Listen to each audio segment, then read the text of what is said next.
Hi, I'm Samuel Hoffman. Hi, this is William Bowles. And we're Ask the Agents live every Tuesdays at 11 a.m. Eastern Time. We're taping this indoors today, and we'll be releasing it tomorrow at 11 a.m. Back live next Tuesday at 11 a.m. Eastern Time. William? We're licensed associate real estate brokers with the Corcoran Group in New York City, and we're here to answer your questions every Tuesday at 11 a.m. And we're here to answer your questions every Tuesday at 11 a.m. on New York City real estate. Samuel, what's our question this week? Question this week is why it takes so long to close on an apartment in New York City, whether it be a co-op or a condo. People out there, particularly people not from New York City or not familiar with New York City real estate, they want to know why it takes X amount of days and time to close.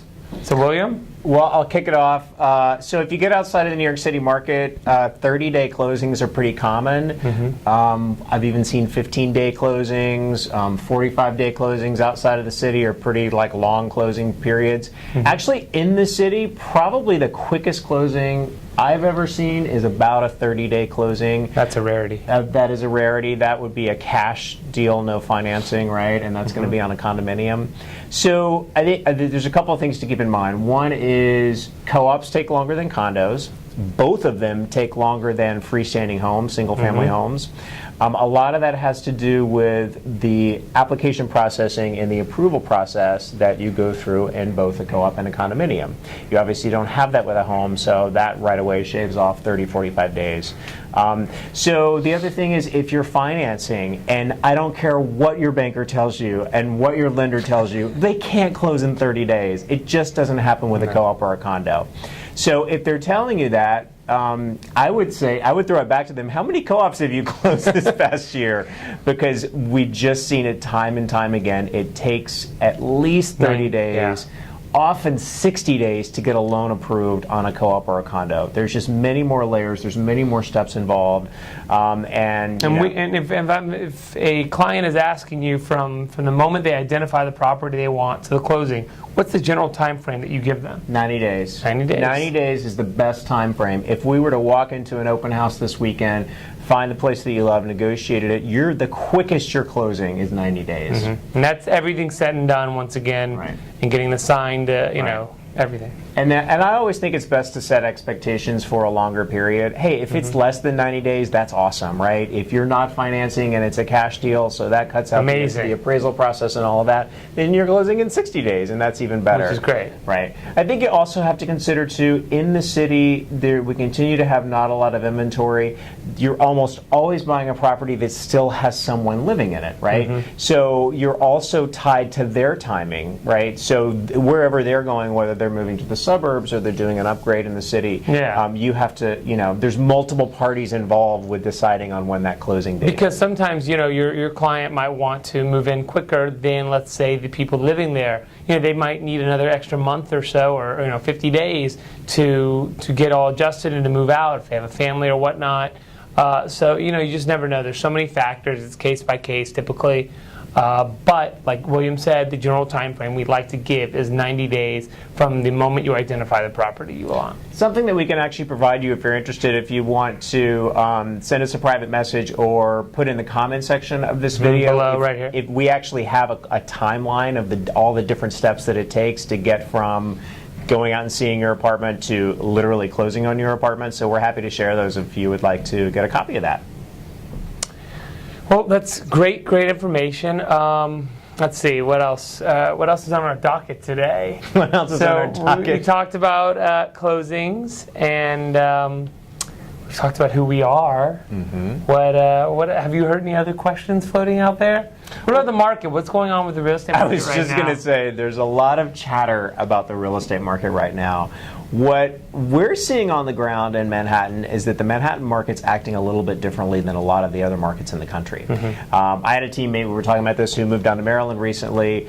It is rural Maryland, and he said the market is absolutely on fire. Things are selling before they even go on the market. Wow. And so people are very bullish, right? There's a different vibe in Manhattan right now. Can't quite put my finger on it. Good product still sells. You were out at open houses yesterday, Samuel, and you said that foot traffic felt a little bit light. Yeah, I mean, once again, there's so many factors that go into that. Yesterday was, if you were in New York City, yesterday was cold, damp, it was rainy. You know what I say to that, Samuel? Real buyers come out when there's 2 feet of snow. And that might be the case, and that is true. That is, that we identify that with the non-looky lures. We have real serious buyers that come out. Non-looky lures. Non-looky lures. Google that. Well, looky lures are people who buyers are just coming out. Maybe their first time coming out. Looky lures or looky loos? Looky loos. Okay, looky lures. Anyways, so many factors can come into that. Yes, they come out for everything, but weather can also always be a factor. You never know. And then once again, it could circle back to the market. It just depends. What was light one week, it could be booming this week or the following week. Yeah. 2 weeks ago, William had 2 new listings. And what did you have? Over 30 people at each? Yeah, 40 people at each. Yeah, I mean, so you just never know. The magic bullet on all of it is pricing. Pricing. It really is pricing. I just did a pricing analysis for some clients. We just brought their apartment on the market about a week and a half ago, and we just did a drastic price reduction because after a week and a half, because you know what, you want to get in front. Why not? It's hot, yeah. If there's something happening with the market.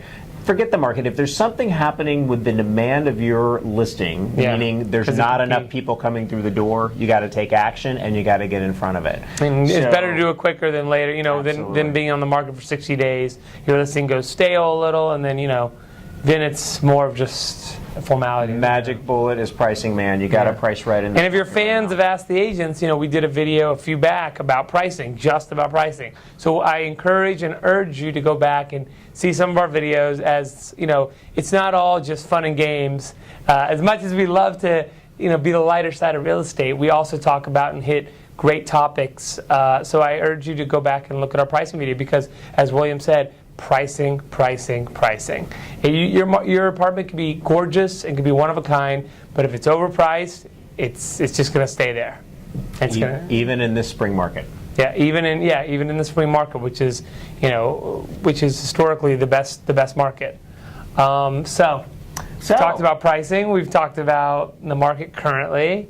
And we've talked about closing. Anything else you want to touch on for this week? Those are some awesome topics. They really are. I hope that we have shared our knowledge with you for the week. That is real estate knowledge. Back to more light knowledge here. The Rockets, once again, won. So we are tied at 2-2. The Rangers will play tomorrow. And that series is the Rangers are down by... you should say the Rangers will play tonight because we're releasing this tomorrow. True. The Rangers will be playing tonight because this will be released tomorrow, so they'll be playing tonight, and they are fighting for survival, and 3-2 down to Ottawa. So definitely watch that. Definitely watch the Rockets tonight as well. For those of you out there for baseball, the Yankees are doing great. Astros are doing great. I cannot wait for college football season so I can have some input in this. Wow. Well, I'm just talking about other stuff in general. And also, this week will be Mother's Day this Sunday. So for those of you out there, make sure you get a card, get some flowers, do something nice, put a smile on your mother's face. If you want to know what we think about buying flowers for Mother's Day, watch last week's episode. Exactly. That's a teaser for Exactly. I hope you can definitely put a smile on mother's faces. I know I'll definitely be trying to put a smile on my mother's face. It was a funny comment about Mother's Day. I sent out my newsletter recently, this last month's newsletter, and I had a section in there about Mother's Day. And my mom quickly commented asking me how come her face wasn't on my section of my newsletter for Mother's Day. Well, sorry, Mom, but, hopefully it'll have a great Mother's Day. And I hope everyone enjoyed their Cinco de Mayo, and Memorial Day is just around the corner. So make sure you get out there, have some fun, see some real estate, give us a call, and keep watching our videos, as we love to hear from y'all every week. We will see you next Tuesday at 11 a.m. Live. Bye.